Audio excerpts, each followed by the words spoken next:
Y ahí les doy nuevamente las buenas tardes, agradecerles mucho la participación de ustedes en esta mesa del segundo día de la Semana de Sociología, que está dedicada justamente a presentar los resultados de investigaciones recientes de nuestros y nuestras egresadas. Así que muchas gracias Maximiliano Céspedes, Juan Yancapán, Elena Rodríguez y Nicolás Méndez, quienes van a estar acompañándonos en la tarde de hoy con los resultados de sus tesis de licenciatura y investigaciones recientes. Para comenzar la primera exposición, recordemos que tenemos unos 20 minutos aproximadamente por cada uno y después hacemos una ronda de comentarios, preguntas, compartir. Para comenzar entonces, Juan Luis Yancapán y Maximiliano Andrés Céspedes nos van a presentar lo que fue su tesis de licenciatura, creo que fue en el 2015, si mal no recuerdo. Muralismo como patrimonio cultural en la Villa San Miguel, perpetuar el color de los sueños en los muros, una lucha contra el olvido. Ya. Bueno, ¿comienzo nomás? ¿Sí? Ya. Bueno, buenas tardes, muchas gracias por la invitación. Bueno, mi nombre es Juan y con mi compañero Maximiliano le vamos a presentar nuestra tesis de grado del año 2015. Vamos a comenzar un poco contando la historia y la ubicación de la Villa San Miguel. Siguiente paper, sí. Esto se encuentra en la comuna de San Miguel, por las calles, siguiente diapo, por las calles Carlos Edwards en el norte, en el sur por Avenida Departamental, hacia el este por la calle Gauss y por el poniente la autopista central en JJ Prieto. Esta villa está conformada por bloques de 4 pisos, donde por dentro, por donde se ve ahí, por la calle Tristan Mata, se ubica una feria que está desde los comienzos de la villa.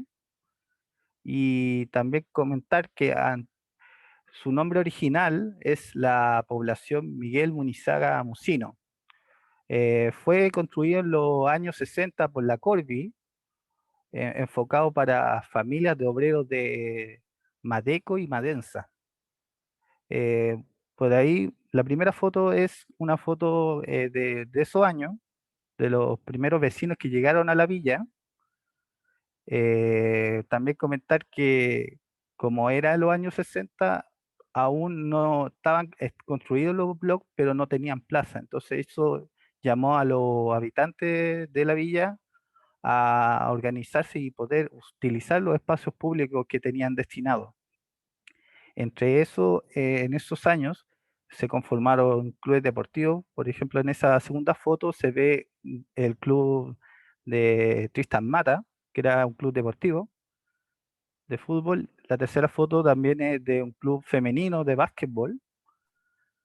Ya retomando un poco ya dictadura, donde la villa se vio envuelta por todo lo que pasó a nivel nacional, donde igual hubo matanzas, persecuciones políticas.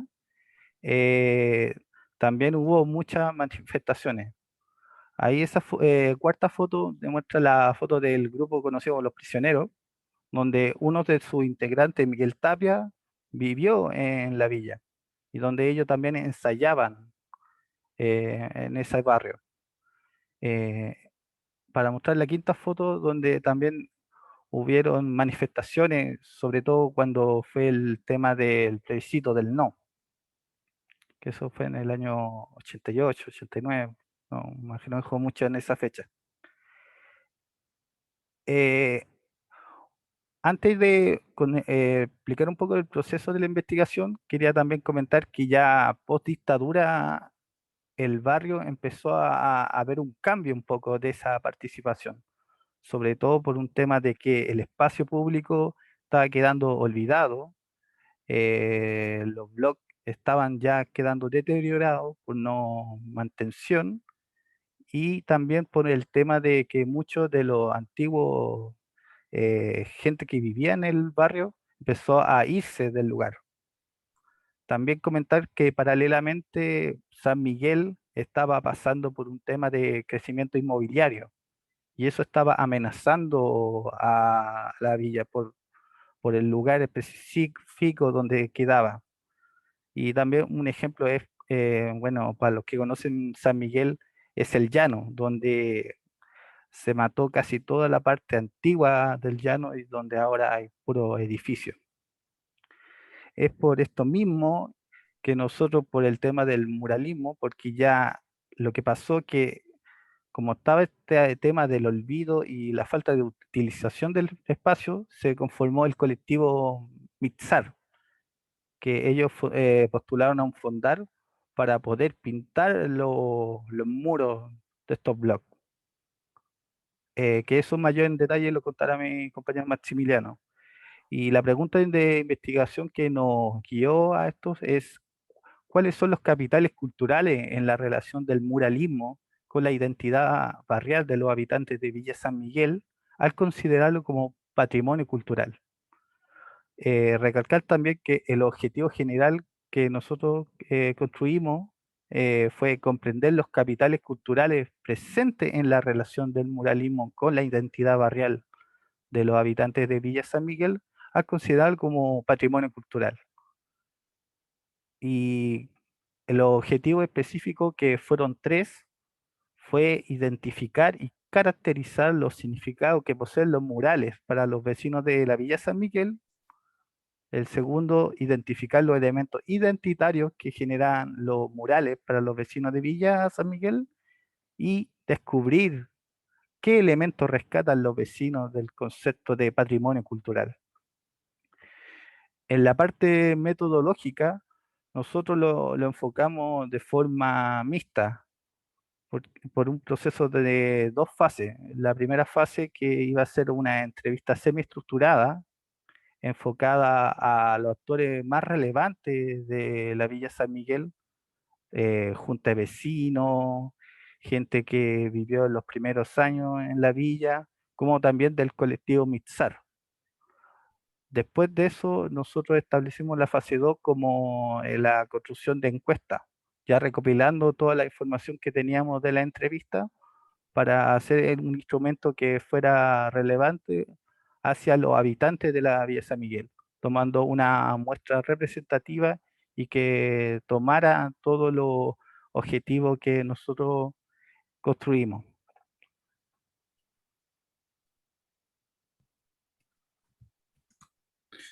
Cuando empezamos a hacer el proceso de análisis, en la primera etapa, en la etapa cualitativa, lo primero que nosotros llegamos a descubrir es que efectivamente la Villa San Miguel poseía una historia muy rica, una historia que lamentablemente por distintos factores ya mencionados comenzó a entrar en un estado de olvido y también de deterioro.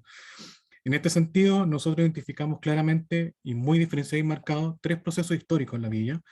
El primero tiene que ver con la etapa de conformación inicial del barrio, una época pujante en términos sociales, en términos de cohesión comunitaria y de lazo entre vecinos, principalmente porque las personas que llegaban a habitar estos nuevos barrios obreros eran personas que jamás habían coexistido en un bloque de departamentos, siempre han habitado en casa. Entonces involucra una nueva manera de relacionarse entre ellos y también relacionarse con el espacio público, considerando sobre todo porque el espacio público en ese instante no estaba desarrollado, fueron los vecinos quienes completaron las plazas, quienes completaron los distintos espacios de reunión que tienen dentro de la villa. La segunda etapa tiene que ver con la época de dictadura, una época especialmente sensible para las personas que habitan el territorio. Uno, porque hubo persecución política dentro de la villa, y dos, la crisis económica golpeó especialmente a los habitantes de la villa. Y después tenemos una tercera etapa que tiene que ver con el retorno de la democracia, donde las personas que habitaban el territorio se encontraban con un barrio deteriorado en términos urbanos, en términos arquitectónicos, pero también en términos sociales, ya que todo este auge de los años 60, en todas estas organizaciones, tanto colectivos como juntas de vecinos o clubes deportivos, algunos desaparecieron u otros quedaron muy fragmentados producto de la intervención militar dentro de la villa. Acá vemos dos imágenes que son importantes para nosotros rescatar, puesto que la imagen que dice Olvidar Nunca y este pequeño memorial es un memorial reciente que apareció el año pasado en la villa. Esto demuestra cómo a partir del trabajo muralista y a partir del trabajo de recuperación de su memoria, los villanos, las personas que habitan la Villa San Miguel, paulatinamente han ido reivindicando su historia y su memoria. Y es particularmente importante este memorial, puesto que en esta misma plaza se encuentra este mural, que es el mural pintado por la Brigada Ramona Parra en dictadura, el cual también fue recuperado por los vecinos. Así, los vecinos, una vez que vuelven a la época de democracia y se encuentran con este panorama desolador por un lado, fragmentados socialmente, con sus barrios muy deteriorados en materia urbana, y que además con este riesgo latente de tener las inmobiliarias alrededor de ellos, consumiendo los distintos barrios patrimoniales de San Miguel, es que el colectivo Mixar, a través de Roberto Hernández, se cuestionan cómo recuperar su villa, cómo recuperar su memoria y por sobre todas las cosas, cómo reactivar el espacio público. Mixar siempre se ha propuesto eso desde el inicio. Su objetivo es reactivar el espacio público y a partir de esta reactivación del espacio público ir recuperando la villa en su totalidad. Así, Roberto, el año 2009, a través de un fondo concursable del Ministerio de Educación, a través de un fondo bicentenario, postuló un proyecto para pintar 10 murales en la villa. No obstante, pintó 20 con el fondo ganado, y no solamente eso, sino que además realizó distintos talleres y charlas con el artista Mono González, lo que fue generando un sentido de pertenencia desde el inicio del proyecto de la comunidad hacia los murales. Si bien hubo cierta resistencia al tema muralista, ya que algunos vecinos consideraban que pintar murales iba a transformar el barrio en un sector comunista o de extrema izquierda, paulatinamente estos talleres y este acercamiento al muralismo fue permitiendo que más personas se hicieran adeptos al mural y se transformara finalmente en parte de su identidad y parte de su sentido de pertenencia con el territorio. Así, los murales, por un lado, reflejan la memoria del territorio, la memoria del barrio. Vamos a ver más adelante como algunos barrios, o sea, perdón, como algunos murales retratan la historia del barrio y retratan la historia de los vecinos, pero también algunos murales retratan hechos recientes, como la imagen que están viendo ahora, que es una imagen que hace alusión al estallido social. Este es un mural que fue pintado el año pasado. Entonces, básicamente, este sentido de pertenencia tiene un fuerte arraigo en la villa por la manera en que Mixar ha trabajado el muralismo con los vecinos. Es sumamente democrático la forma en que se pintan estos murales. Por un lado, se le consulta primero al blog si están de acuerdo o no con pintar murales. Por eso hoy en día, si uno visita la villa, va a encontrar que hay blogs que no tienen murales pintados y es por esta razón. Si el blog determina pintar murales, se les presenta un boceto. Los artistas van presentando bocetos y los vecinos son finalmente quienes eligen el mural que quiere que se pinte. Es este sentido democrático de manera de elegir los murales y de pintarlos a que ha contribuido a que los vecinos protejan estos murales, los mantengan y sean parte ya del imaginario colectivo de la villa. Es así, como vemos finalmente en una transición bastante somera, bastante simple al principio, bastante mundana, de que efectivamente el trabajo muralista realizado por Mixar contribuye a un cambio significativo dentro de la villa. Es un cambio de cara, es un nuevo lavado de la cara de la villa, donde paulatinamente los villanos, la gente que habita el territorio, comienza a identificarse con los murales, pasan a denominarse ellos, de la villa San Michael, donde vendían droga, donde había delincuencia, donde habían problemas sociales, a la villa de los murales, a la villa de los colores. Entonces, paulatinamente, el muralismo se fue transformando en parte de la comunidad, a tal grado y a tal punto, en donde finalmente el museo sin villa no es museo, y la villa sin museo no es villa. Le preguntamos a los vecinos en el proceso de cuestionario respecto a qué es lo que ellos comprendían por muralismo, y aquí se nota mucho la manera en que Mixar trabajó con la comunidad la temática, haciéndole talleres, porque finalmente identifican como pintura, cultura, historia y arte el tema muralista, y principalmente se nota el cambio con lo que ellos entienden por patrimonio cultural, donde lo que más resalta es la historia y la cultura, que es justamente lo que pretende el muralismo salvaguardar y proteger dentro de la villa.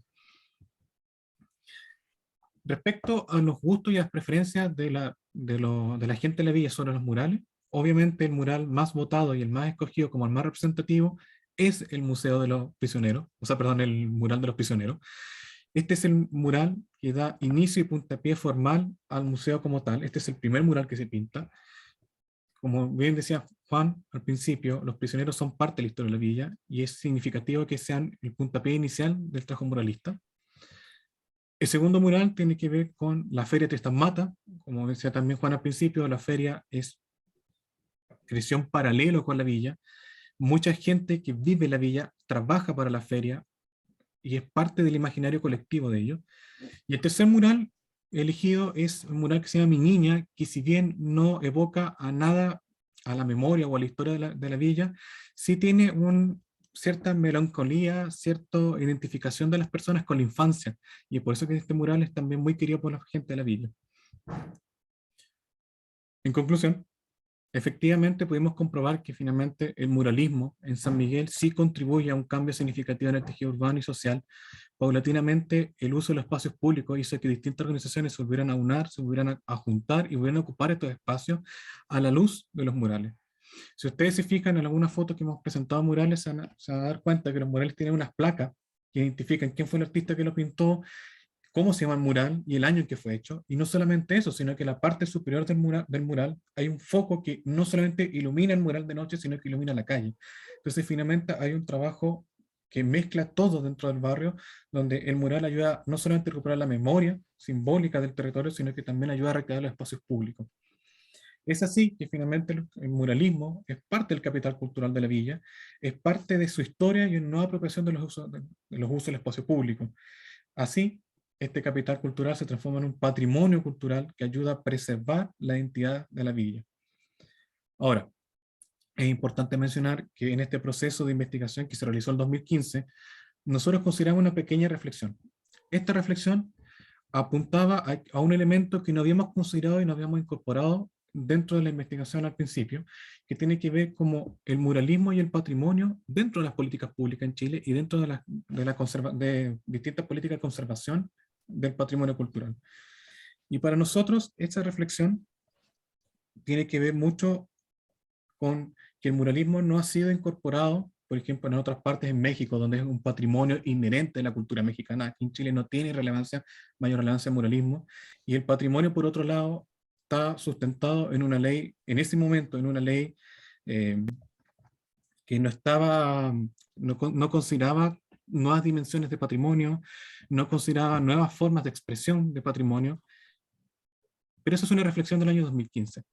Hoy en día hicimos una nueva lectura de esta reflexión y creemos que es aún más pertinente incorporar muralismo y nuevas definiciones de patrimonio cultural a las políticas públicas, sobre todo porque estamos en medio de la redacción de una nueva ley de patrimonio, que si bien hace mejoras sustantivas respecto al entendimiento de lo que es el patrimonio cultural en Chile, sigue siendo una definición arcaica que no incorpora nuevas definiciones de patrimonio o nuevas manifestaciones de patrimonio, y que además tiene cosas muy negativas. Y por otro lado, estamos en medio también de la redacción de la nueva Carta Magna, que también ningún constituyente se ha manifestado respecto a temáticas culturales o patrimoniales.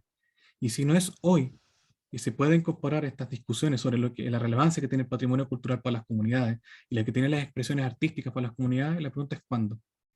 Así que les quiero agradecer mucho por la atención. Esa ha sido nuestra presentación sobre el muralismo en la Villa San Miguel.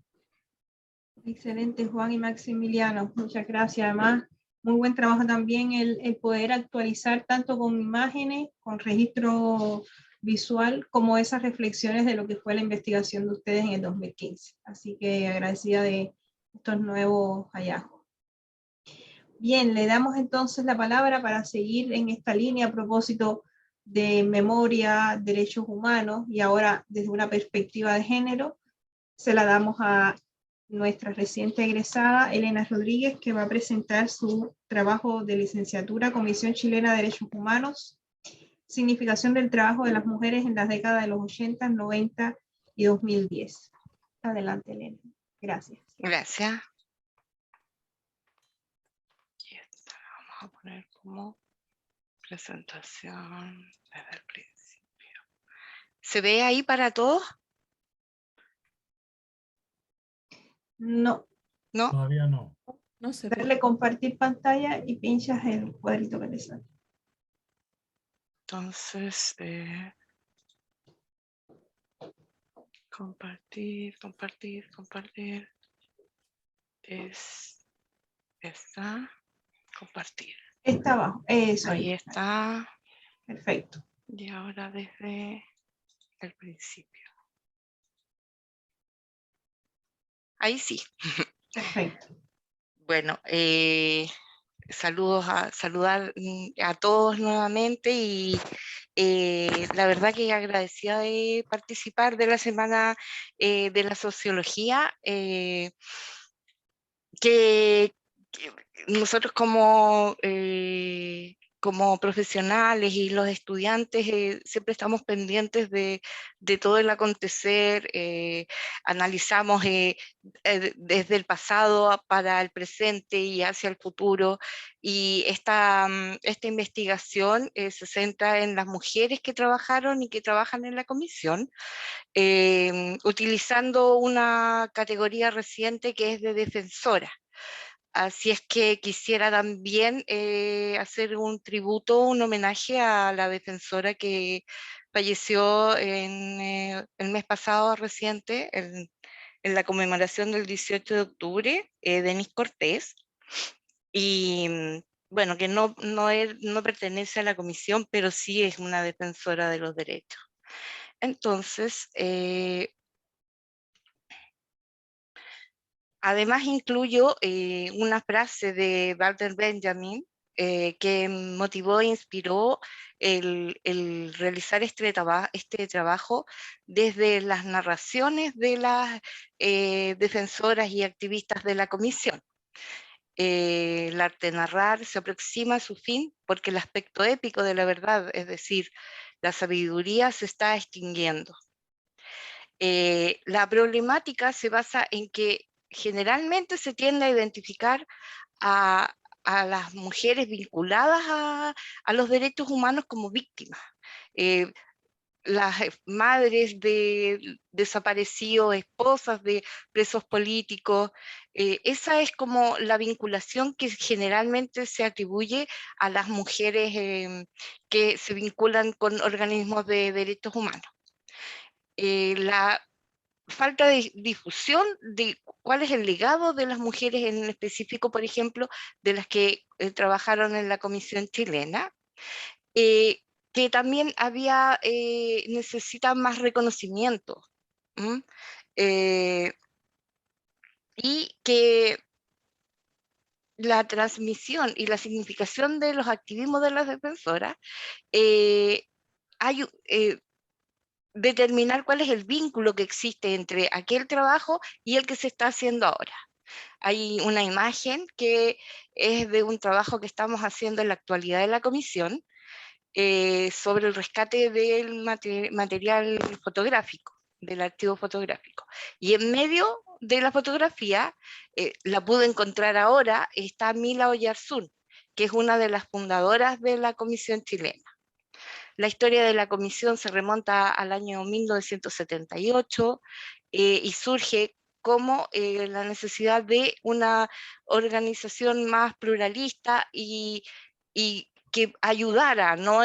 Digamos, paralela a, por ejemplo, a la Vicaría, a los organismos de paz y justicia, ya que, digamos, involucraba a sectores más amplios de la sociedad en ese momento. También está uno de los que participó como fundador, Jaime Castillo Velasco, Germán Molina, se puede identificar en esa imagen. Esta comisión se dedica en un principio a la defensa de casos graves de violaciones en la parte jurídica. Pero sin embargo, comienza a ampliarse el trabajo y se desarrollan distintos departamentos, como el Departamento de la Mujer, el Departamento del Niño, así se llamaba, por eso que lo digo así, del niño y del adolescente, y posteriormente se crea un departamento que se llamaba Comités de Base, que era territorial, y era la vinculación directa con la gente que se interesaba en trabajar en los derechos humanos, en sus poblaciones, en los territorios, y se vinculaba, digamos, nos surtía la comisión de toda la información que pasaba, y a la vez la comisión compartía con ellos todos los materiales para hacer el trabajo de defensa de derechos humanos. Como hacemos una trayectoria y yo me centré en los años 80, en los 90 y en la actualidad, en los años 90, una vez que termina la dictadura, la Comisión chilena se le pidió que cerrara sus puertas porque ya, digamos, no era necesario. Sin embargo, sigue funcionando, si bien no tiene los mismos recursos, todos los recursos que ingresaban a la comisión se terminaron, por lo tanto la mayoría de la gente se fue y solo se queda como un trabajo de voluntariado, y se reubica en una casona de el casco antiguo de Santiago Centro, en la calle Santa Lucía, frente al Cerro Santa Lucía, en lo que fue un centro clandestino, una clínica clandestina, la Clínica Santa Lucía. En ese tiempo se hacen trabajos más enfocados, por ejemplo, en el área de género, mujer, hay el ingreso de feministas que comienzan a hacer un trabajo ya más determinado de distintas áreas. Por ejemplo, se desarrolla el trabajo con migrantes, con pueblos originarios, pero deja de ser la gran Elena, casona. ¿Sí? disculpa, porque no has ¿Sí? pasado ninguna otra diapositiva. Ok. Sí, es que como estoy haciendo un poco Ok, ya. de la problemática, de la historia, pero ahí ya vienen los objetivos.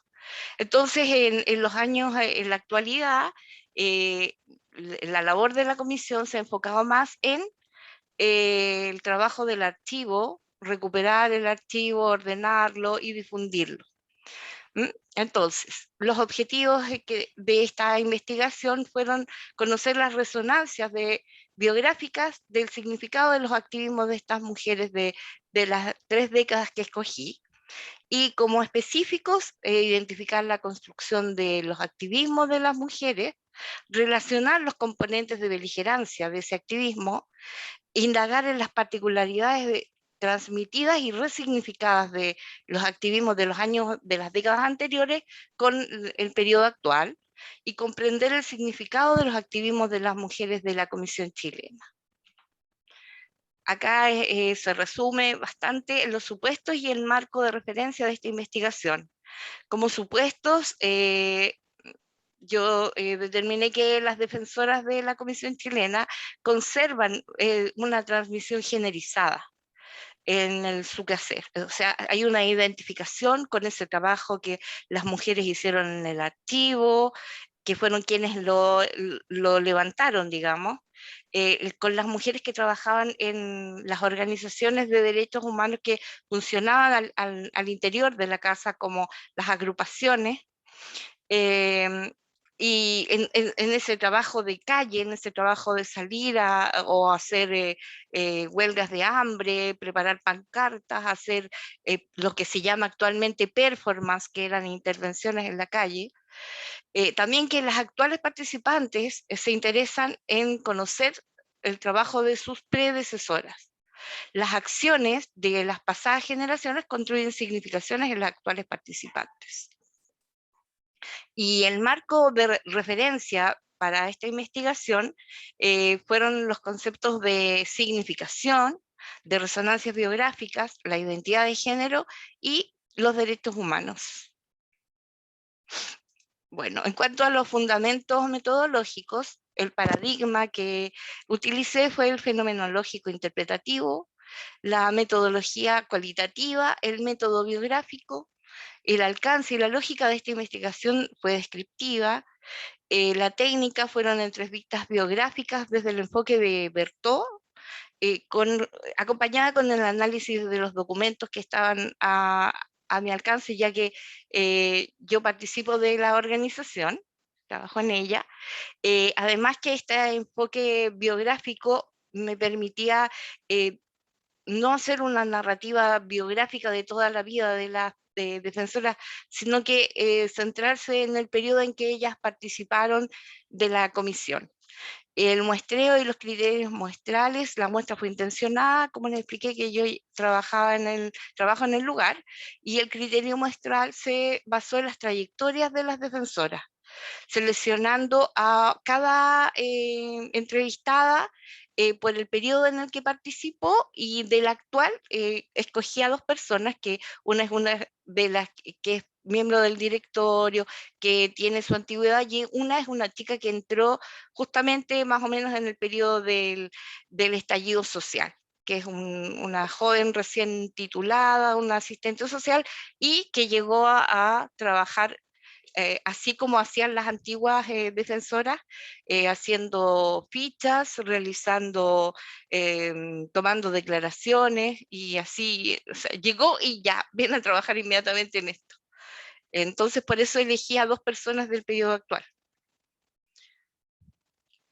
Bueno, aquí hay un gráfico de los resultados de la investigación. Sin embargo, quisiera acotar que para estos resultados utilicé un marco teórico basado principalmente en las significaciones, desde Mead y desde el interaccionismo simbólico, buscando la idea de cómo se construye ese activismo a partir del yo, del self, y cómo se interactúa con el otro, pensando en cómo interactúan desde el presente con el pasado. Entonces, por eso utilicé la teoría del interaccionismo simbólico, y además incluí el trabajo de Bernasconi respecto del self y su relación con el bien o la moral.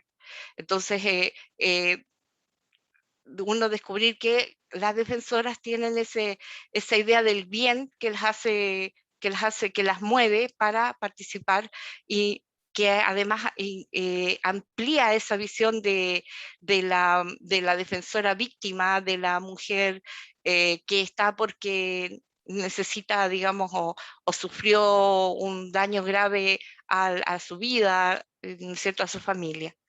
Entonces, las resonancias biográficas también es otro concepto que sacó desde un trabajo de unos mexicanos que hablan de lo que es resonancia biográfica como los ecos, las marcas que van quedando. Entonces, ¿cuáles son esas marcas de las pasadas defensoras? Están todos los legados que tienen, tanto como sus escritos, sus testimonios, y cada una de las entrevistadas destacaba, por ejemplo, ese trabajo unitario.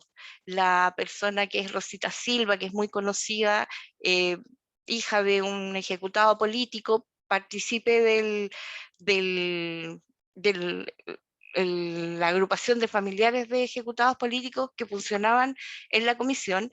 Ella habla que no entiende mucho lo que es el género y las mujeres, porque en ese tiempo ellas trabajaban todos por igual. No había ella nunca sintió esa diferencia. Ella cuenta cómo en la comisión desplegaban sus lienzos y allí trabajaban todos y le ayudaban, que ella se siente una de las primeras, junto con las otras integrantes de la agrupación, en su mayoría mujeres, una de las primeras organizaciones en hacer un acto performático. Ellas colocaron frente al Ministerio de Justicia ataúdes y los encadenaron. Entonces, eso fue como el gran aporte digamos, de esa época.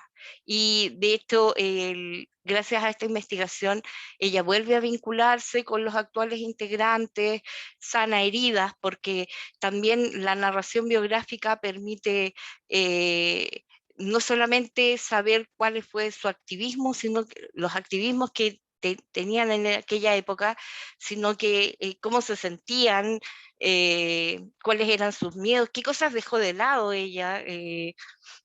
No formó familia, su familia era la agrupación, los derechos humanos, y es una mujer que sigue estando muy vigente, aún en silla de ruedas participaba, por ejemplo, de lo que fue el estallido social. Ella es contadora de cuentos y realiza obras de teatro. siempre vinculados a la historia de su padre ejecutado. Y en cuanto a la especificidad del activismo en derechos humanos, también se detecta que hay un cierto vínculo necesario, obligatorio, con la institucionalidad.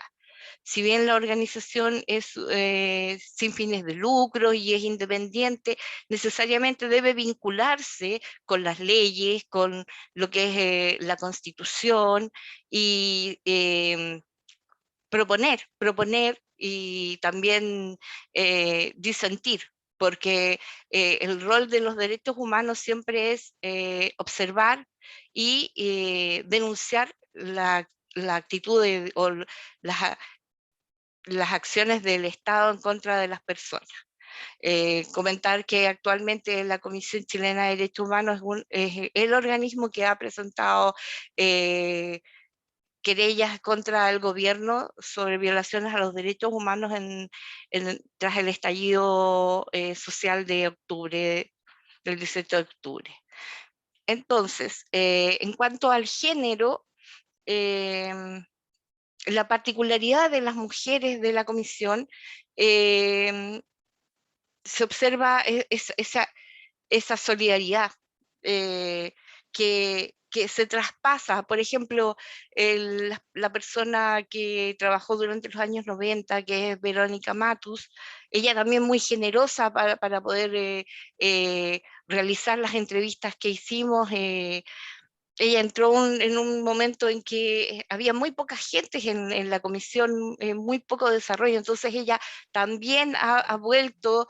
Hemos levantado exposiciones de un trabajo investigativo que hicieron respecto a la mujer en la política, que está permanentemente expuesta, bueno, en la medida que se puede, porque la casa está con mucho deterioro y se están dañando toda esa exposición, y, y, y el trabajo que ella más le significó fue el que hicieron en los territorios.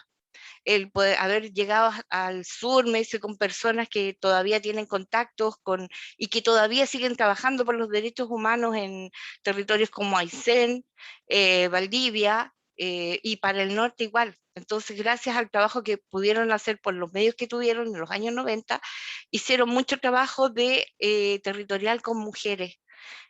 Sobre sus derechos, las leyes del matrimonio, todo lo que tenga que ver con derecho laboral de la mujer, todo ese trabajo lo hicieron en ese periodo. Y sobre sus significaciones, obviamente... Elena, disculpa, porque ¿sí? queda 5 minutos. Ya, No sé si ya. Todo ese trabajo, uno se da cuenta de que en la actualidad las mujeres de la comisión se pueden reconocer en sus predecesoras, que hay un legado que se transmite y que se quiere mantener. Ahí están los resultados que ya les narré y las conclusiones, que la transmisión generalizada de las activistas de las distintas épocas constituye un aporte a la lucha por los derechos humanos, y que esas identidades de las defensoras se construyen gracias a la idea y necesidad del bien y de justicia, que son actoras políticas empoderadas desde la significación de sus experiencias, relacionadas con los hitos históricos. O sea, el hecho que haya escogido también estas 3 décadas enmarcan hitos históricos importantes, y que ellas también fueron parte de esos, y esas trayectorias que tienen que ver con los derechos humanos permiten estas resonancias biográficas. Ahí comparto también, abajo son las imágenes de aquella exposición que se montó, y arriba son algunos trabajos que se hicieron de boletines del territorio. Y comentarles también, ahora para terminar, que en la actualidad la Comisión Chilena posee distintos vínculos con el territorio a través de lo que son las defensoras y defensores de derechos humanos, que hasta el día de hoy siguen participando de las actividades, y se les puede ver en Plaza Dignidad, el día 25 de octubre se detuvo a una de nuestras defensoras, que después fue liberada, pero en su mayoría son mujeres los grupos que conforman estos grupos territoriales de defensoras y defensores, y bueno, debido a la pandemia no ha habido mucho vínculo. Nos reunimos así, de esta misma manera, por Zoom, no nos conocemos todos, pero hemos vuelto a hacer el mismo trabajo de defensa y denuncia de los derechos humanos. O sea, sigue tan vigente, lamentablemente no debería ser así, pero se ha tenido que hacer un trabajo de defensa de víctimas de trauma ocular y casos específicos de detenciones arbitrarias. Gracias por permitirme compartir, y es un trabajo que sigue, porque gracias a este trabajo vamos a postularlo a un fondo y poder ampliar y determinar, digamos, personalidades específicas de la comisión para poder seguir con este trabajo de resonancia biográfica. Gracias. Gracias, Elena. Salir, escape y dejar. Bueno, le vamos a dar entonces la palabra a Nicolás Méndez, que yo creo que es el mayor de todos los egresados que están compartiendo hoy en esta mesa. Nicolás va a presentar su trabajo Derecho a la Vivienda y Entorno Adecuado para Disidencias Sexuales y Género. Hola, muy buenas tardes a todos, todas, todes. Gracias por la invitación. No soy el mayor, ahí Maximiliano y Juan son los mayores, yo les sigo. Ellos eran la generación que estaba antes que yo. Bueno, sí, como bien decía Diosnara, mi presentación no está enmarcada en mi tesis de pregrado. Mi tesis de pregrado estuvo relacionada con capital social y sociología urbana en un conjunto habitacional post entrega de vivienda, cuando recién se está implementando el programa de acompañamiento social a viviendas sociales. Y yo seguí trabajando en esa línea en vivienda y en ciudad y participación, fui anclándolas, y de a poco me fui incorporando al mundo del género. Bueno, en la escuela también me entregaron conocimientos de género, así que muy agradecido también por eso. Sí, pero es cierto que en ese entonces no había ramo de género. Se hacía un obligatorio optativo, pero no había claro, mínimo. Sí. Yo me los tomé al menos. Y bueno, y así es como fui buscando espacios, partí trabajando temas de vivienda, espacio público y mujeres, y luego ya terminé en algo que me hacía mucha más resonancia, desde un rol activista también, que estaba ligado a las disidencias sexuales y de género. En virtud de lo dicho anteriormente, esta investigación se hizo en conjunto con... Hoy no puedo... Bueno, yo soy parte del equipo investigador de Surcorporación de Estudios Sociales y Educación, centro en el cual hice mi práctica profesional, me quedé trabajando ahí y luego no me desvinculé más hasta que me he ido a otros lados, pero no he salido de ahí. Entonces, y aquí hicimos una alianza con Organizando Transdiversidades, que es una ONG que trabaja con población trans a nivel nacional y que tiene distintas redes con organizaciones de la misma índole a nivel nacional y también internacional. A raíz de un trabajo que estaba realizando Organizando Transdiversidades sobre subsidios habitacionales para personas trans, me invitan a exponer sobre los subsidios habitacionales y la política pública, y nos damos cuenta que hay un problema en la exposición. Y ese problema era que había una matriz de dominación, aquí me pongo sociólogo, había una matriz de dominación que en la política pública generaba espacios de desigualdad en acceso a vivienda, y que particularmente respondía a una matriz de poder colonial, también de orden de género y de orientación sexogenérica. Y por lo tanto, había una construcción de la política pública pensada desde los heterosexuales hacia los heterosexuales y cisgénero. Entonces, hicimos una investigación mixta que partió siendo una encuesta a nivel nacional, el universo que incluyó fue mayores de 15 años de zonas urbanas y rurales del país, donde se incluyó Rapa Nui. La cobertura del universo fue calculada a partir del censo del año 2017, también incorporando a Rapa Nui. La muestra que se alcanzó fue de 735 personas, las cuales fueron encuestadas de manera online a través de un formulario de Google Forms, con una serie de alianzas que hicimos, que gestionamos para que en las distintas regiones y territorios rurales y urbanos se pudiese aplicar. Así que aprovecho, si están viendo, agradecerle a todas esas organizaciones y colectivas que aportaron con su generoso tiempo. Y por lo tanto se permitió esto aplicarse en 139 comunas del país. Tiene un nivel de precisión de más o menos 3,5% y con una confianza del 95%. Y el periodo de aplicación fue desde finales de diciembre a mediados de febrero. Por otro lado, los datos de la muestra cualitativa incluyó población LGBTIQA+ mayor de 18 años de zonas rurales y urbanas, y también incluyó población de Rapa Nui.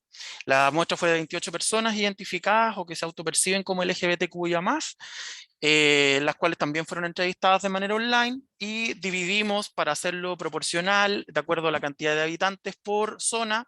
La zona norte, zona centro-sur y zona del sur patagónico, que incorpora Aysén y Magallanes.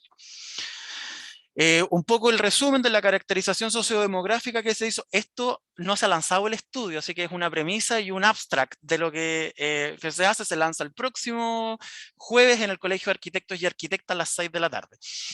Así que están la invitados. invitación para yo se las envío. y socializarla. Súper, gracias.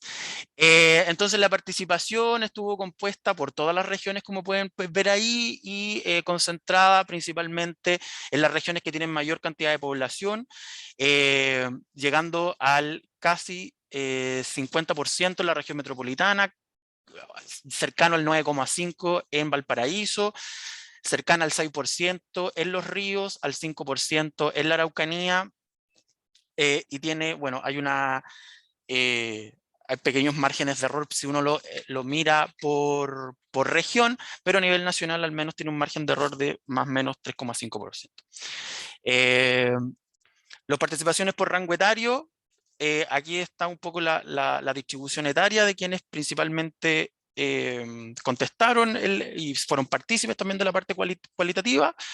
Y como pueden ver, está mayoritariamente concentrado en la población de entre 16 y 24 y 25 y 35 años, o sea, población juvenil y adulta en edad laboral. Por sexo biológico, la muestra se divide 51,1 en machos, 48,2 en hembras y 0,7 en intersex. Y en términos de género, que aquí ya vienen cosas más interesantes, el 48,1 se identifica como masculino, el 31,9 como femenino, el 18,5 como no binario o no conforme, y el 1,4 como género fluido. Y al consultar sobre su orientación sexual, el 37% da cuenta de una orientación sexual homosexual, de relación de hombre-hombre, el 18% de pansexuales y bisexuales, 17% de bisexuales, 15% de lesbianas, 8% heterosexuales, que responden principalmente a la población trans, 3% de asexuales y 2% de otras poblaciones. 96% de la muestra es de nacionalidad chilena, y el 83,6% se declara no ser perteneciente a ningún origen étnico, pero de las personas que se declaran pertenecientes a un pueblo indígena, el 76,5% son mapuche. Situación laboral, el 52,7% está trabajando y el 47,3% está desempleado, y esto ya va marcando una situación compleja de acceso al trabajo, lo que puede, en el fondo, que es el eslabón de los derechos, que si falla uno probablemente estén fallando otros. Entonces, situación laboral, vamos a ver cómo repercute, bueno, y régimen de trabajo, vamos a ver cómo repercute en el acceso a la vivienda. En este caso, entonces, se ve que el régimen de trabajo, el 38%, por lo tanto es la mayoría, tiene un contrato indefinido. Luego tienen un trabajo independiente, el 21,7%, y un contrato a plazo fijo, el 18,6%, que ya hay situaciones de vulneración o vulnerabilidad o inestabilidad laboral y por lo tanto de ingreso. El ingreso promedio, entonces, a partir de toda esta población es de 337.000 a 586.000 pesos, y que podría llegar incluso hasta los 1.023.000 pesos, pero ese es el rango. Si uno comienza, y lo que hicimos en el análisis fue revisamos entonces estos datos y lo cruzamos con las estadísticas que nos traspasa el MIMBU en relación al valor del suelo y al valor de la vivienda, a lo que también declara la OECD en relación a la capacidad de pago que tienen los chilenos y chilenas en promedio para acceder a una vivienda en arriendo o en dividendo, y nos damos cuenta entonces que a la población LGBTQA+ no le alcanza para poder vivir de manera autónoma o sola. Y en relación a ello, entonces damos cuenta que esto ya es un análisis multivariado, que la mayoría de los homosexuales, hombre, relación hombre-hombre, vive en un edificio colectivo. Asimismo, le sigue las personas pansexuales, demisexuales o queers, seguido por bisexuales y ya muy atrás, perdón, en el orden acá, un 40% son lesbianas.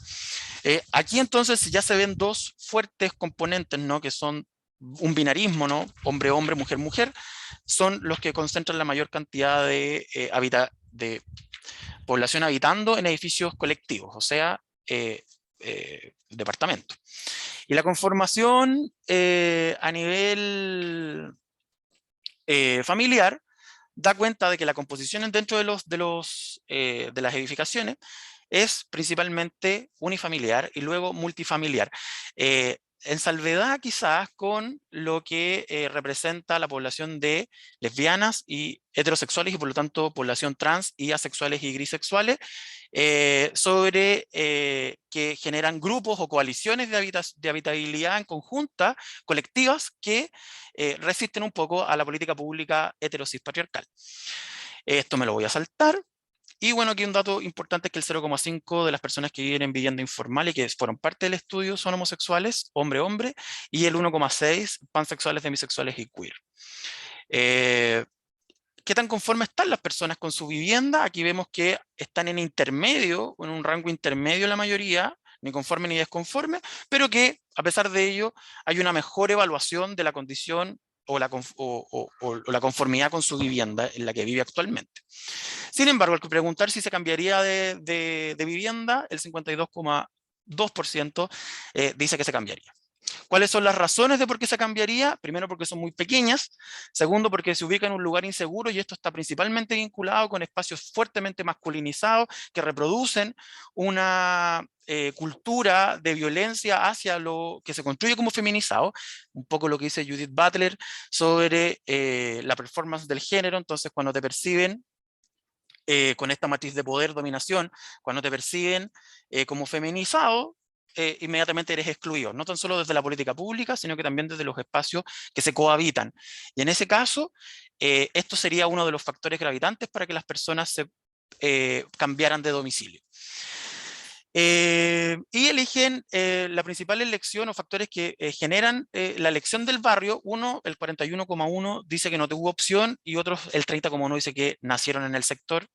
Pero los otros factores que son más relevantes son proximidad con el transporte público y cercanía con familias y o amigos. Entonces aquí toma relevancia las redes de apoyo que pueden tener y también la geografía de oportunidades que se puede detonar en los espacios donde habitan, para en el fondo no perder tantos derechos a esta población que en el fondo es vulnerabilizada. En relación a preguntarles qué es lo que sienten o creen sobre que debería tener una vivienda adecuada o digna, el 66,5 dice que acceso a agua potable sin contaminación, contar el 41,2, tener al menos 2 habitaciones de dormitorio, y el 33,8 acceso a la luz del sol. Y esto está principalmente vinculado con la inestabilidad y los procesos psicológicos que se van detonando de ansiedad o de depresión producto de factores psicosociales que van afectando en el tránsito de la vida de las personas LGBTIQA+. Considerado como el estrés de minoría, que a partir de una constante vulneración de derechos y discriminaciones van aumentando sus posibilidades de enfermedades psicológicas o psiquiátricas, y estos factores entonces, según la población, son los que le permitirían un mínimo confort para poder seguir habitando y que no tuviese tantas repercusiones. Y en términos cualitativos, aquí hay algunas citas de algunas de las personas que fueron parte del estudio. Me quedan 3 minutos, así que estoy terminando. Estamos bien con el tiempo. ¿Cómo? Por mi cuenta, te quedan 8 minutos, así que estamos bien con el tiempo. Ah, ¿estamos bien con el tiempo? Ah, ya, entonces voy hablando más lento. 8 minutos, sí. Ya. Entonces, acá vemos una persona de Coquimbo que tiene identidad queer, bisexual y es chileno, pues bueno, chilena, y esa persona habla sobre la necesidad de contar con agua como un bien necesario para, para tener condiciones básicas de habitabilidad en su vivienda, ¿no? Y aquí cuento un poco su experiencia en relación al acceso al agua, que tiene que ver con cuestiones de riego y consumo. Por otro lado, tenemos abajo otra persona que también está hablando sobre el acceso al agua. Es una persona transgénero de Rapa Nui, que es de etnia Rapa Nui, y que nos cuenta la importancia desde la cosmovisión Rapa Nui sobre el acceso al agua como algo importante que permite vida y que en el fondo es un bien necesario para todas las personas en el fondo que cohabitan en los espacios. Eso desde una cosmovisión particular. Por otro lado, acá tenemos un joven homosexual de nacionalidad chilena que expresa que se ha sentido con miedo y angustia por no seguir viviendo en Santiago. Era una persona que venía desde otro lugar a vivir acá, migración interna, que se vino por opción porque tenía ganas de vivir en la ciudad. Sin embargo, al no tener una red de apoyo y además tener brechas de acceso a trabajo, entre otros factores que inciden en la estabilidad de las personas, tiene una ruta o una trayectoria de vivienda cambiante, donde tiene que ir, la palabra no es tan sociológica, pero tiene que ir mendigando espacios donde habitar para no quedar en la intemperie. Así parte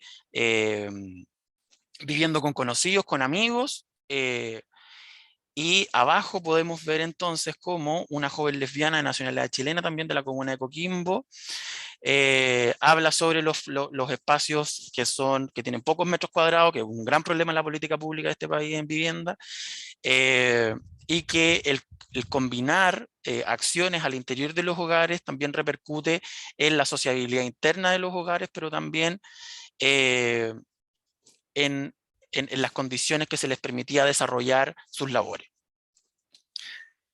Acá hay otro ejemplo de un joven homosexual de nacionalidad chilena que también es de Santiago, que nos dice que a su departamento no le llega luz del sol en todo el día. Vive en un edificio en altura y lo que menciona es que la única luz que le entra es el reflejo de un edificio del frente.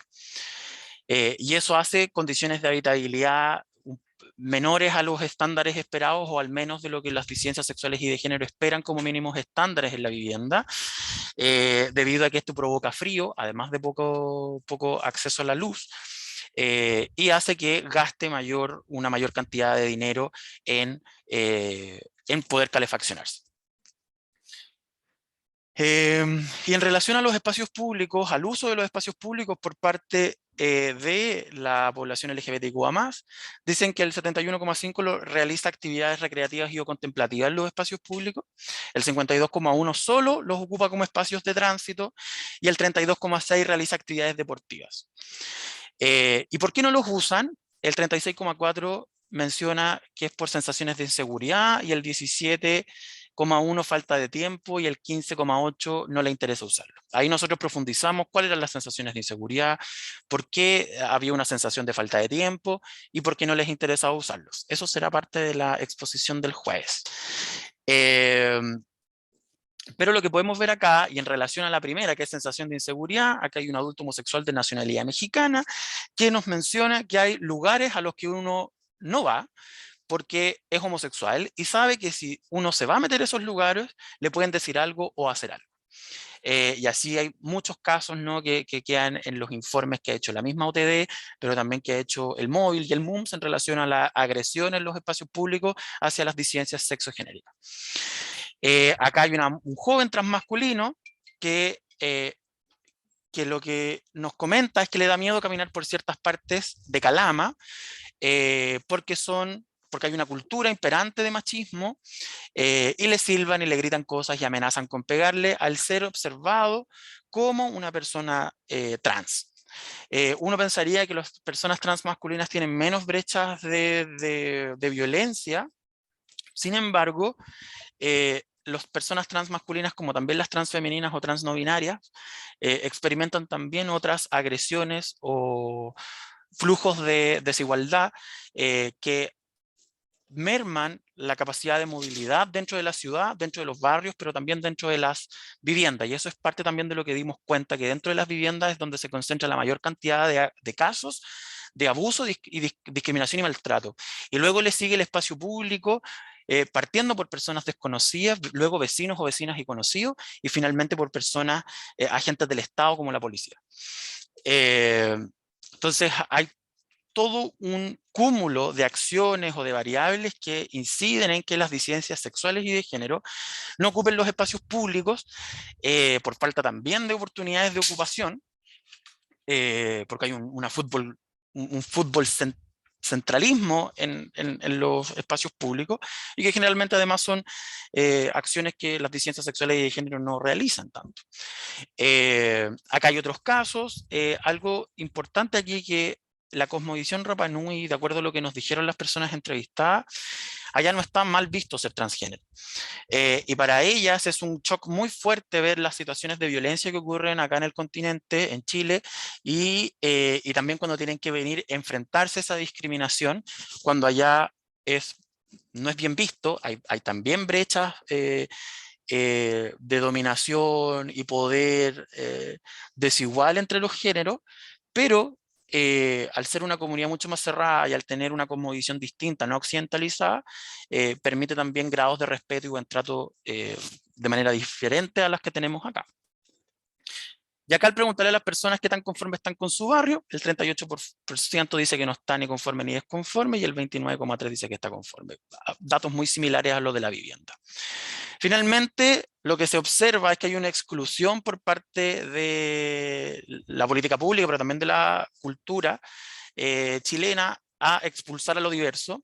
Bueno, no lo dije, pero este es un estudio que tiene enfoque interseccional, entonces se hace una mirada no solamente desde la orientación sexual e identidad de género, sino que también se hace a partir de la racialización de los sujetos y las sujetas.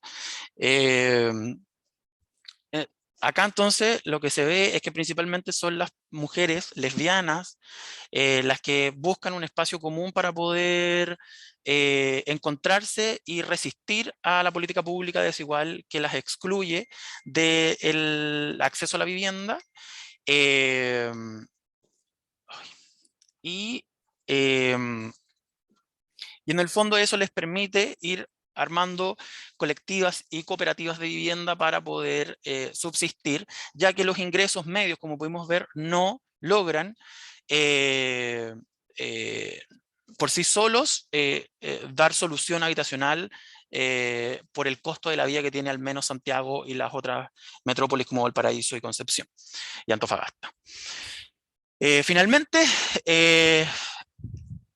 dejarles invitados e invitades al lanzamiento de la investigación. Nos va a estar comentando Emilia Schneider, que es dirigente social trans y candidata al Distrito 10 para diputada, a Mari Peliwonski, que es arquitecta y es académica de la Universidad de Chile, y finalmente Eiden Muñoz, que es de la iniciativa por una nueva constitución. Ahora nos toca participar. Va a ser en el Colegio de Arquitectos y Arquitectas, los cupos son limitados, y también se va a estar transmitiendo por Facebook Live de ambas instituciones, OTD y Sur, para que lo puedan ir siguiendo y compartiendo. Muchas gracias. Excelente, Nicolás. Gracias a ti. Así que nos los mandas con copia a Maurín y Andrea para irlo socializando en las redes también, y también pueden participar, aunque al menos nosotros ya tuvimos el privilegio de ver la primicia de los resultados. Bueno, tenemos un espacio, somos poquitos los que estamos acá, pero un espacio para hacer preguntas, comentarios que tengamos. Yo quería partir haciendo algunas muy breves preguntas de inquietudes. Están Maximiliano y Juan Yancapán. Sí. Solamente preguntarles, Maximiliano y Juan, si Mixar es quien sigue siendo quienes ejecutan toda esta labor del muralismo, ¿siguen siendo ellos? O si hay otros actores que estén también presentes en la labor de muralismo dentro de San Miguel, y si hay, digamos, algún tipo de dificultades o de diálogos o bien de tensiones entre Mixar, y si hay otros actores también que tengan presencia dentro del muralismo en el barrio. Voy a hacerlo, vamos a juntar las preguntas y después respondemos, si les parece. Ok. Ningún problema.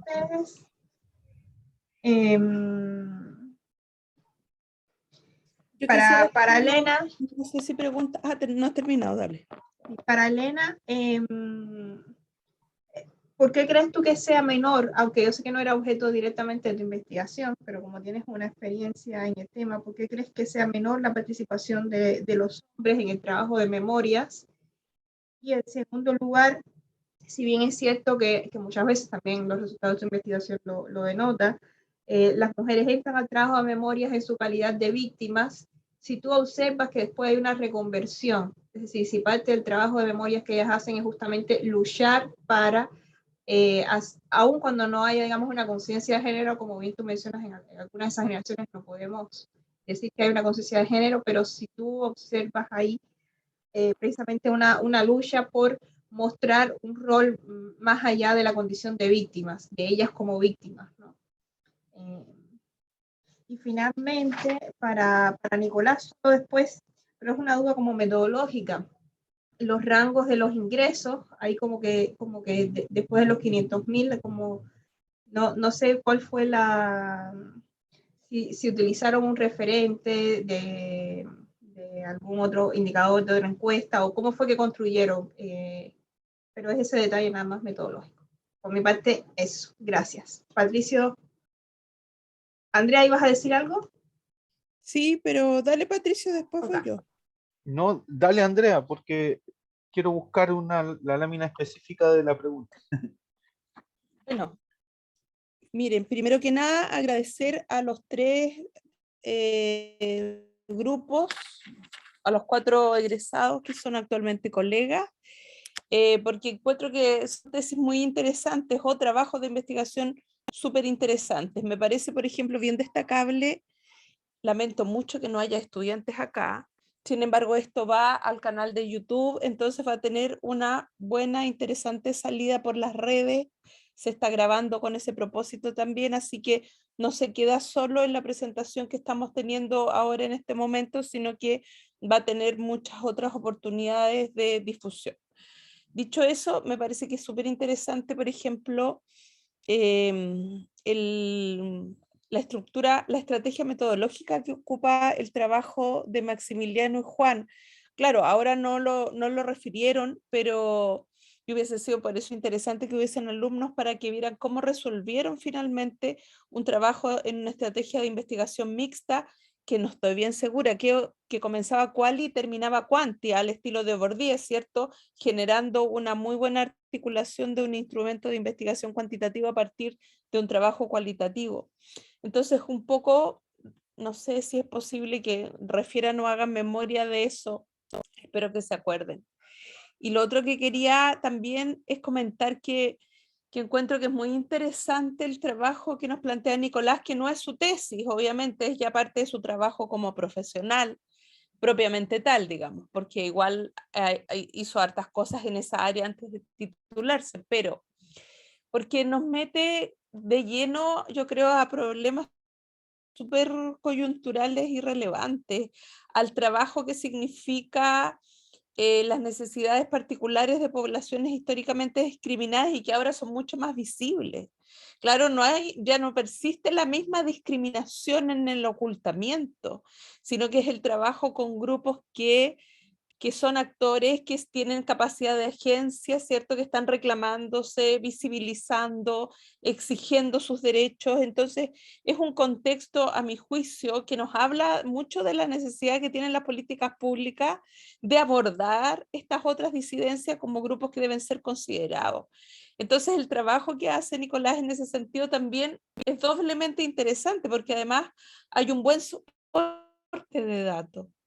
Hay un buen soporte que permite que hable en propiedad, ¿cierto? Tiene trabajo con diferentes poblaciones, la importancia del dato en bruto, cuantitativo y valioso que de pronto tendemos a no valorar. Me imagino en la católica es relevante, en la católica me refiero a la pontificia, lo relevante que es el buen manejo de datos, y en eso ellos son muy expertos. Entonces me parece que eso es doblemente interesante en la tesis, también en el trabajo de investigación que plantea Nicolás. Solo quería comentar eso, y si me pueden ustedes comentar algo al respecto. Gracias.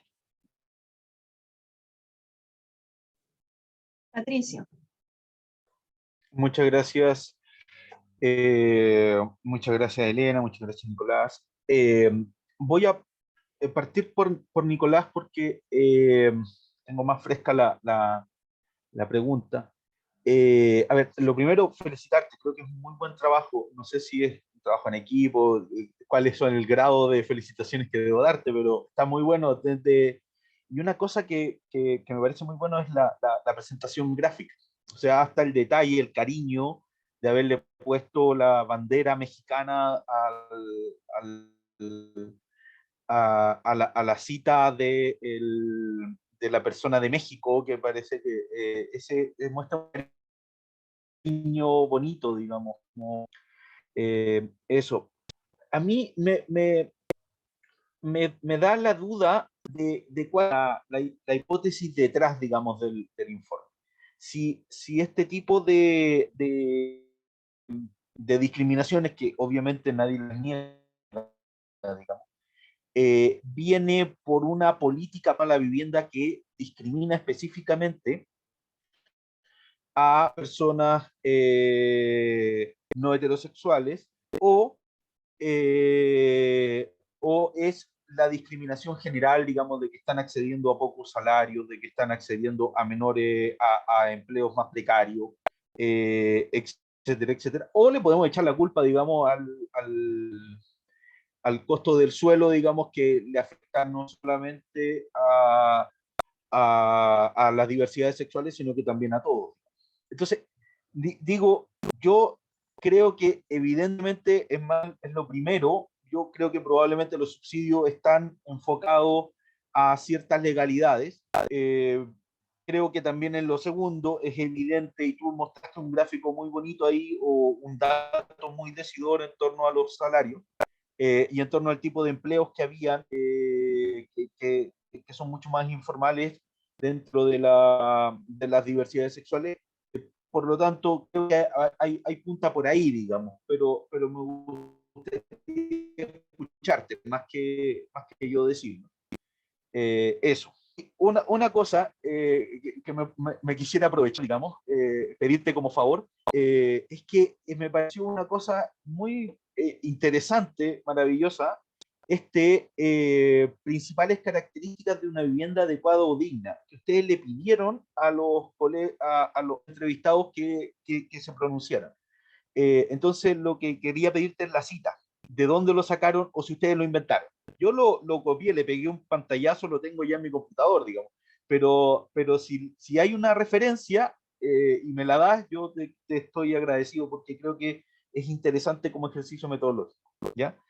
Y quisiera también comentar algo a Juan y a Maximiliano, que tiene que ver, o sea, felicitaciones también por el informe, me recordó eh,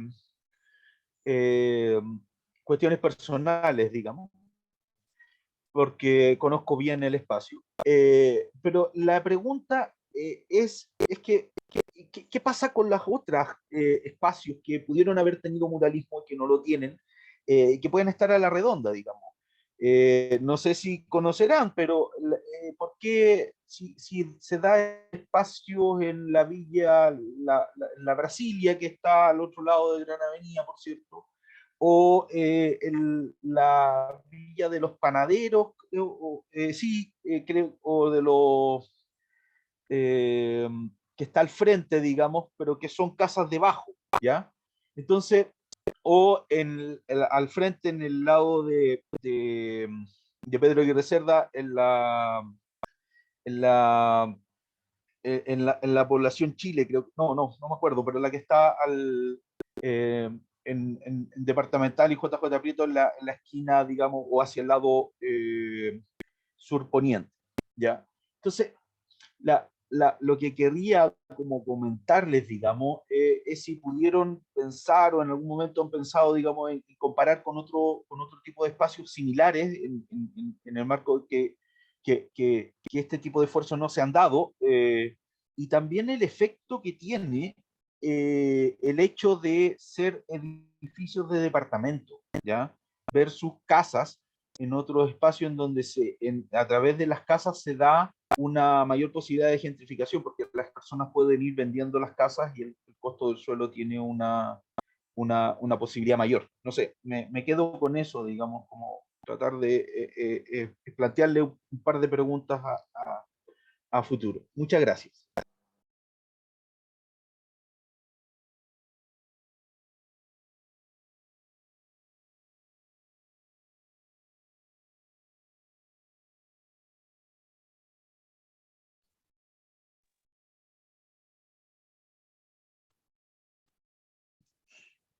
Perdón, porque estoy con el decano. ¿Alguien más tenía otra palabra? Dale, Justino. Sí, y atienda un momentico rápido al decano. Bueno, por supuesto, valorar, felicitarle a las tres presentaciones. Y quería preguntarle, o sea, en este marco del comienzo de la presentación sobre murales y barrio, me quedé con todo lo que es la idea y el desafío hoy día de ser barrio, de construir barrios en una ciudad donde no existen ya los barrios, y hay una tendencia que ya no existe. Aquí lo que existe es una especulación inmobiliaria y lo que se construye son torres, ya no se construyen barrios.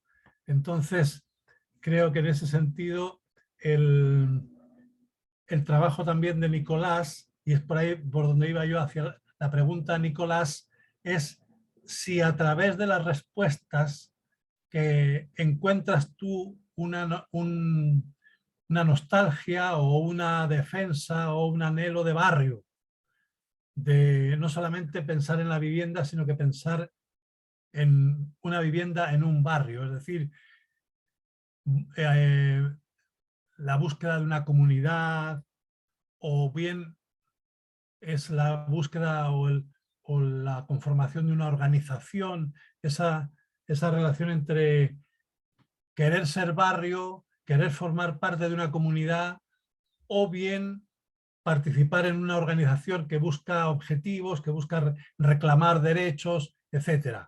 Y ahí, a propósito de los derechos, bueno, voy donde Elena para preguntarte un poco por esta conceptualización del trabajo. Utilizas la expresión trabajo, el concepto de trabajo, pero quisiera que lo expresaras un poquito más, qué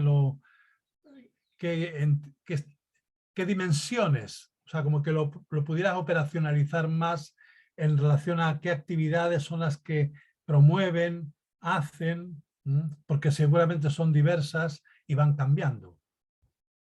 Esas son las inquietudes. Gracias, Justino. ¿Había alguna otra palabra o con eso estamos?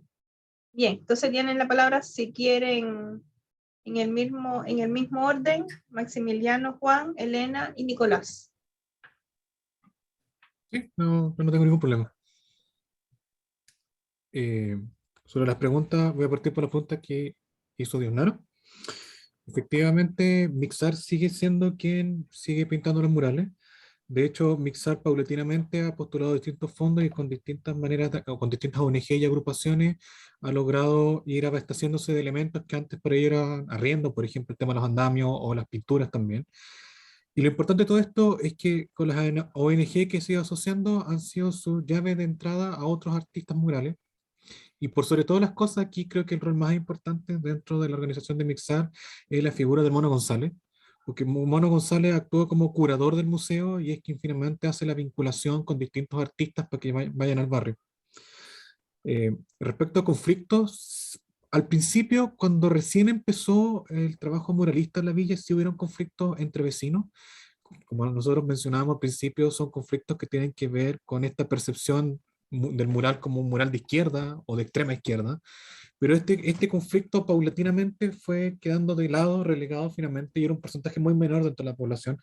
De hecho, la encuesta que nosotros aplicamos, si mi memoria no me traiciona, solamente el 10% de la villa en ese instante, en 2015, tenía esa percepción. Y en realidad, más que nada, la mayoría de los murales que nos habían pintado tienen que ver como la conformación de las villas. Son villas sociales, son villas Corvis, por tanto, la manera en que se recupera el espacio, por ejemplo, a través del subsidio de patrimonio familiar, o hay otros tipos de subsidios. Entonces, muchos vecinos tenían miedo también de cómo estos murales podían afectar esos subsidios o la manera en que se puede recuperar el edificio en sí mismo. Pero hoy en día gran parte de eso está zanjado, no hay muchas dificultades. De hecho, como pudieron ver, actualizamos muchas fotos. Nosotros somos habitualmente recorremos el territorio, habitualmente volvemos al barrio. Somos habitantes ya conocidos por ellos. De hecho, el año pasado tuvieron un incendio, una magna incendio en los blogs, y nosotros fuimos al barrio, los colaboramos, los apoyamos. Entonces, tenemos un vínculo bien cercano con la comunidad. Y nos da mucha alegría ver hoy en día, en 2021, en esta pandemia media extraña, ver el barrio lleno de vida, lleno de actividades, han aparecido nuevos colectivos, han aparecido nuevas organizaciones territoriales, a partir de todo este trabajo que se ha hecho con el muralismo en la villa. Sobre lo que preguntaba Andrea, sobre esta metodología que ocupamos de lo quali o lo quanti, sí, tenemos harta memoria al respecto de cómo se hace. De hecho, ahora con Juan, yo soy jefe de proyecto de un fondo que nos ganamos de investigación, a través de un fondo de patrimonio y cultura, que es sobre una investigación sobre repensar el patrimonio en el barrio Conchitoro. Y en esta investigación que estamos haciendo en el barrio Conchitoro, estamos aplicando la misma metodología. Estamos haciendo exactamente lo mismo, que es pasar de elementos cualitativos hacia lo cuanti, y el objetivo que tiene para nosotros hacerlo de esta manera es construir el cuestionario o la encuesta con indicadores más flexibles, no tan rígidos, porque finalmente los indicadores que van a dar pie a la encuesta son indicadores que vienen de un análisis cualitativo. Y algo que nosotros seguimos replicando hoy en día, por ejemplo, en esta investigación que estamos llevando a cabo en el barrio Conchitoro, que de hecho, a final de mes, nosotros vamos a aplicar nuestro primer instrumento, que es cualitativo, que vamos a hacer una deriva por el territorio. Entonces, ese es como la metodología que nosotros aplicamos, y nos ha dado buena experiencia, y por eso la seguimos replicando, la seguimos ocupando. Creo que queda otra pregunta que lo hizo Patricio, ¿cierto? Sí, sí, sobre el tema de comparación con otros barrios, y ahí nombró específicamente uno, creo que era Brasilia, ¿cierto? Sí, sí, es que específicamente, bueno, en el contexto mío, yo hice mi práctica en esa población, porque estuve en el Quero Mi Barrio. Entonces, como paralelamente estaba yo con el Maximiliano haciendo la tesis, hice como ese como pensamiento del contexto de Brasilia. Bueno, algunos, no sé, pues, voy a contarles cómo es la población brasileña. Es una población que no tiene una plaza de por sí cercana. La más cercana está la Plaza Recreo, si no me falla la memoria, y está muy lejos, no está ni dentro de la población. Y lo único que tiene cercano es un gimnasio y unas canchas, que son las típicas canchas de tierra donde van los clubes deportivos. Y bueno, el nombre de la población viene también por Brasilia. Hay un club deportivo que se llama Brasilia, también están los Santos. Entonces, más el movimiento más, entre comillas, más deportivo que otra cosa. Entonces, lamentablemente, la tipo de relaciones que hay no son tan así de participación como se dan en Villa San Miguel. Entonces, el contexto es muy diferente. Entonces, hay un tema de falla de los espacios. Me acuerdo cuando yo trabajé ahí, tenían problemas aparte donde todavía no estaba pavimentado, imagínense, en 2015. Entonces había muchas falencias, que por algún motivo, por eso estaba el programa El Quiero Mi Barrio para solucionar esos temas.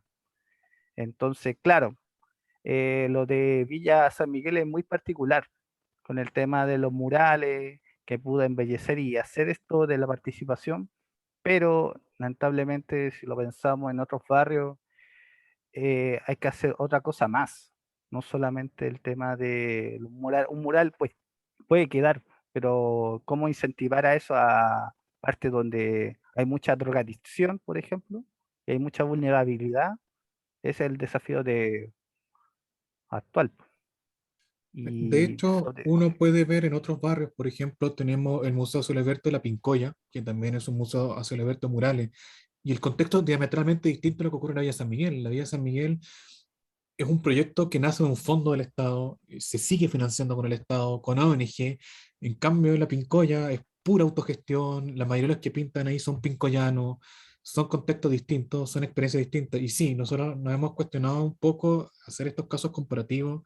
De hecho, algo que conversamos mientras redefiníamos esto, volvíamos a actualizar la información de la villa, que claro, nos gustaría quizás más adelante, saliendo de la investigación que estamos en el barrio Conchitoro, quizás explorar esos otros caminos, porque claro, como dice Juan, son contextos distintos, son realidades distintas.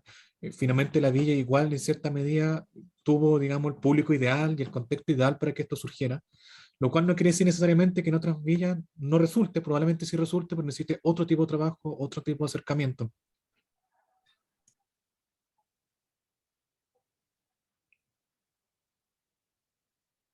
Perfecto, gracias Juan y Maximiliano. Elena. Gracias. Sí, bueno, respecto a las diferencias en el trabajo de memoria de hombres y mujeres, la investigación yo la centré en las mujeres principalmente por la diferencia de género, en el sentido de que siempre la comisión se ve como una organización muy jerárquica y que dominan los personajes masculinos ligados al derecho. Entonces, como en toda esta trayectoria y la transmisión, todo el trabajo de derecho generalmente se asocia a hombres.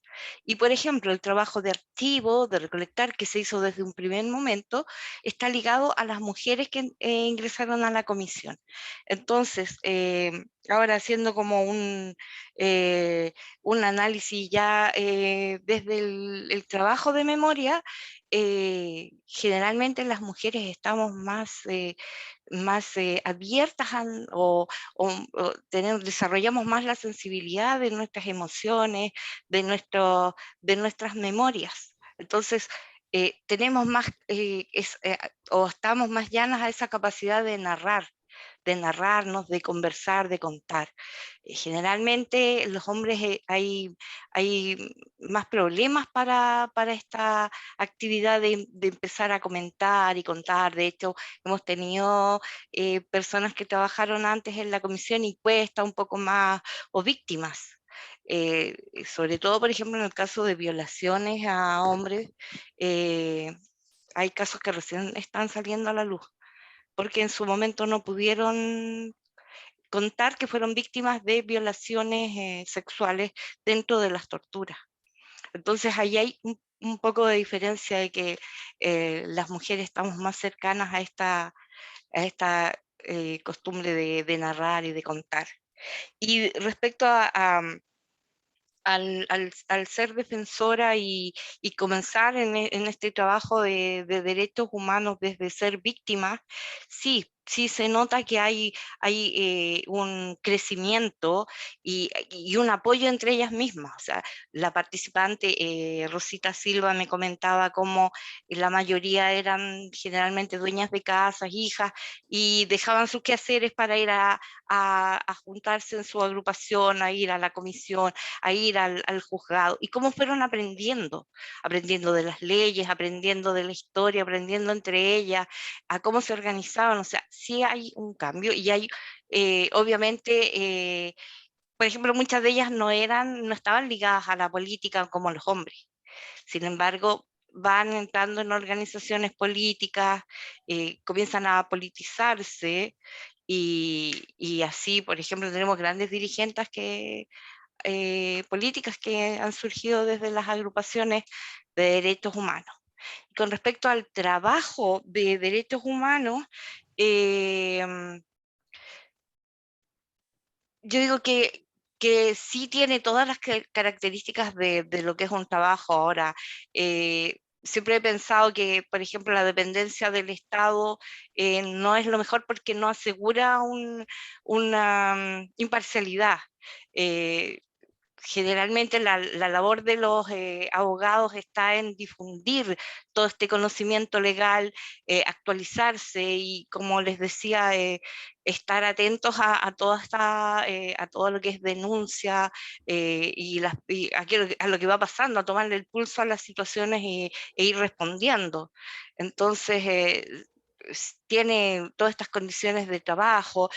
Uno generalmente trata de compartir con las personas que empiezan a trabajar como defensores en el territorio, lo que antes era comité de base, que en mi caso yo así comencé a trabajar en la comisión a través de un comité de base de mi población, y en relación con la comisión, y todo este conocimiento que se comparta, que hayan talleres, que hayan actividades para las mujeres, de derechos de los niños, de los pueblos migrantes.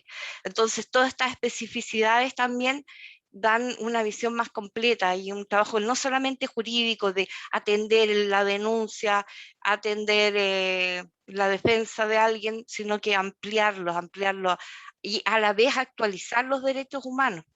Porque uno siempre se cuestiona, o sea, la Carta Fundamental incluye a todos, ahí están las diversidades. Pienso que es algo que continuamente tiene que estar tomando la vigencia para poder responder, digamos. Eso, gracias. Gracias. Está también además atrás la categoría de trabajo de memoria de Elizabeth Yerin, que es lo que permite entenderlo. Sí. Bueno, Nicolás, cerramos contigo. Gracias por el espacio y las preguntas. Bueno, partiendo por una pregunta que fue media solapa, el equipo es un equipo de investigación de esta investigación que está conformado por dos instituciones, Surcorporación y OTD. Yo soy la representante de Surcorporación y quien encabeza además la investigación como coordinador. Y por otro lado está otro equipo que son arquitectas, dos arquitectas, un chique que es coordinador ejecutivo del OTD y dos estudiantes de Sociología de la Católica, que nos ayudaron en el fondo ya luego de haber tenido ya el levantamiento de información, haber ejecutado las entrevistas y las encuestas, nos ayudaron a terminar de analizar básicamente. Porque si no, no íbamos a salir nunca. Y porque nos entrampamos en los tiempos. Bueno, eso ya contestado. Los rangos de ingreso, lo que hicimos fue, en realidad, esto partió siendo una encuesta. Era una encuesta para poder caracterizar el acceso a la vivienda por parte de las disidencias sexuales y de género y cuáles son las principales necesidades o problemáticas que éstas identificaban en el acceso. Pero nos pusimos ambiciosos, ambiciosas y ambicioses y terminamos midiendo todo lo que queríamos medir y que nunca se había medido. Desde cuál es el transporte que más utilizas, que ahora no lo mostré, hasta cuánto te demoras para ir desde tu vivienda hasta un lugar de ocio, ir desde tu vivienda a tu lugar de trabajo, a tu lugar de estudios, etc. Pasamos también levantando información de violencias, etc. Y armamos un mapa de puntos calientes para ver cuáles son las regiones que más problemas de violencia tienen, por ejemplo. Pero en términos estrictos lo que hicimos fue revisar muchas encuestas, principalmente realizadas por las compañeras feministas y por algunos organismos internacionales en Europa, que miden el acceso a ciertas prestaciones o servicios, y que se habían medido en Chile o no, solamente enfocado en mujeres o en población indígena. Lo que nosotros hicimos fue, veamos eso, y complementémosla con lo que queremos sacar. Al ser una investigación interseccional, hicimos cruces con raza o racialización, con el tramo etario y también, bueno, raza dividido en migración interna y migración externa, el tramo etario, y identidad de género y orientación sexual. Entonces todas esas categorías lo que hicimos fue ir intercruzándolas en todas las variables.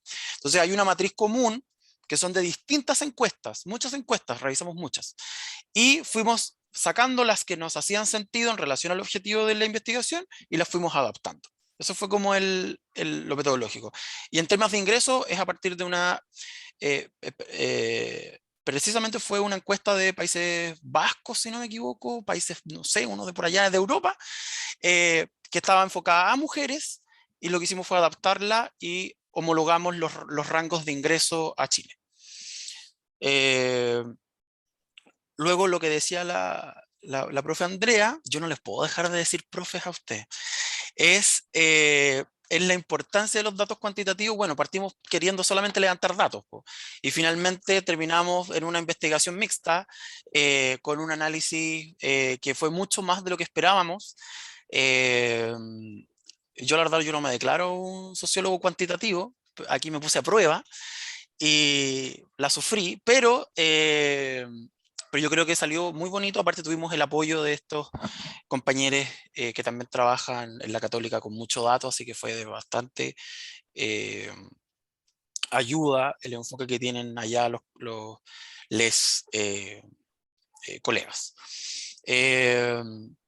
Eso fue un poco la estructura. Luego, sobre la hipótesis, si es que es discriminación política de la política de vivienda o la discriminación general, yo creo que es un proceso escalonado, yo creo que está encadenado.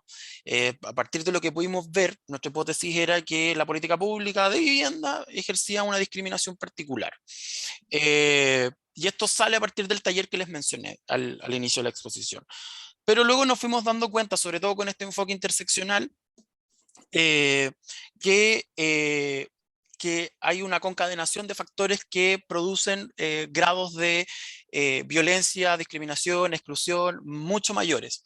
O sea, la base es la desigualdad que existe en clases, y que eso es para toda la sociedad chilena.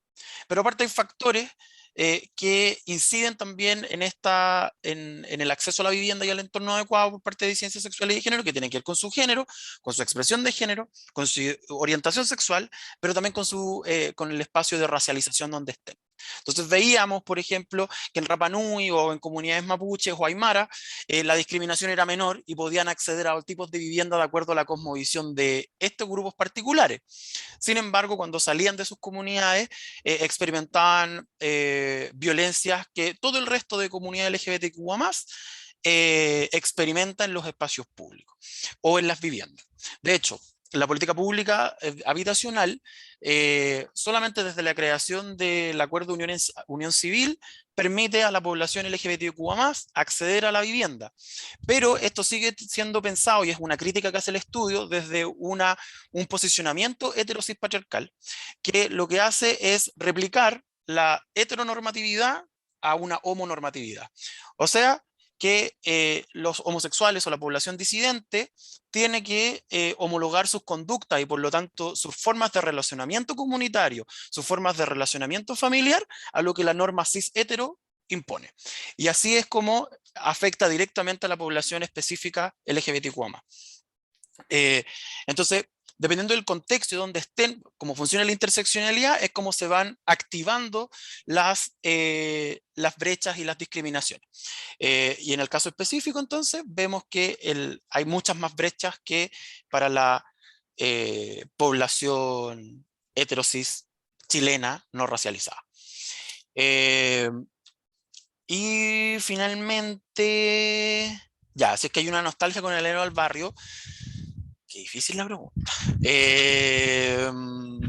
No sé si hay un anhelo a devolverse al barrio, la verdad. No. Vivienda digna, ¿cuál es la fuente? Lo que hicimos fue, en Vivienda digna, revisamos varios autores. muchos de donde yo presto estos servicios, que es Sur Corporación, que han escrito sobre vivienda, acceso a la vivienda, cooperativas de vivienda populares, etc. Y otros que son de Jordi Borja, Saida Musi, mezclamos un poco también a Wakant cuando habla de la exclusión de los pobres y lo acomodamos a ciertos factores de vivienda, pero podría decirse que es una definición del estudio más que una sola definición que salimos de otros lados, pero sí vimos muchas. Y metodológicamente, la definición de cuáles son las particularidades que hacen que las personas disidentes sexuales y de género aprecian como las principales necesidades para entenderlas como vivienda digna o adecuada, fue una pregunta abierta. Que luego, a medida de que iba avanzando la muestra en su acción, fuimos categorizándolas para que la gente pudiese seleccionarlas, pero siguió siendo abierta. Y luego hicimos una operacionalización de los datos donde uníamos, por ejemplo, había gente que decía derecho al agua, nomás. Había otro que decía derecho al agua no contaminada, y eso lo fuimos homologando a una categoría más grande. Y eso nos dio también una definición de lo que entienden las disidencias sexuales y de género como una vivienda digna. Y ahora sí, con la pregunta del profe Justino.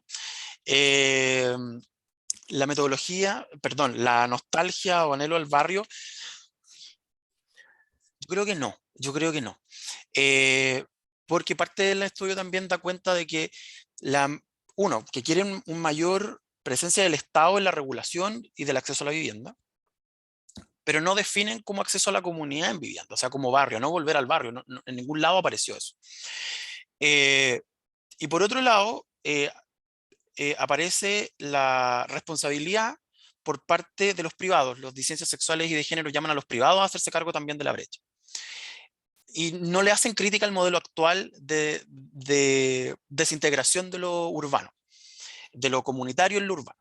Entonces, a partir de eso yo creo que no, pero sí hay un anhelo por generar comunidades con grupos específicos, a través de organización, de colectivas, de cooperativas, pero no necesariamente, y que convivan en un mismo espacio, pero no un espacio geográfico tan amplio, sino lo que se observa es que es un espacio geográfico acotado, que responda a ciertas características que les permitan sentirse seguros, seguras y segures, como en barrio, y que tenga ciertas características en la vivienda que les permita tener una vivienda colectiva. Y ahí fuertemente esa respuesta está vinculada a la población lesbiana. Entonces sí, la respuesta es no al barrio, o al menos no se dio cuenta de eso, pero sí a una abertura sobre vivir en comunidad. De hecho, en el centro, yo ahora estoy haciendo mi tesis de magíster, y en el centro hay espacios denominados gay friendly, y que no son de vivienda colectiva, sino que son en edificios en altura, que es Las Tarrias, Bellas Artes, San Isidro, el sector de San Borja. Entonces, esos lugares hoy en día están siendo espacios gay friendly, o donde se aceptan a las disidencias sexuales y de género, que, ojo, tienen cierto grado o cierto nivel socioeconómico, no son todas. Pero a las disidencias sexuales y de género empobrecidas se les permite vender sus productos en la calle, que en otras partes de la ciudad no ocurre. Ahí en algún momento expondré mi tesis de magíster, pero en el fondo está muy vinculado con esta necesidad de comunidad, de un espacio que genere seguridad en lo público, pero no así volver a esa imagen de barrio de los 70, de los 60 y de los 50. Eso, muchas gracias. Muchas gracias a ti. Bueno, muchas gracias. No sé si alguien quiere decir una última palabra. Por mi parte, solamente agradecerles muchísimo, aunque hayamos sido pocos, para mí ha sido un lujo escucharles y volver a repasar. Además, por ejemplo, conocía los resultados de Elena y de Maximiliano, pero justamente la capacidad de actualizar esas reflexiones y esos resultados desde hoy ha sido muy interesante. Y el trabajo de Nicolás y su equipo es sumamente interesante. Así que muchas felicidades y muchas gracias a todos por su participación. Cuídense, nos vemos. Chao. Chao. Chao. Chao, que estén muy Muchas bien. gracias. chicas. Chao.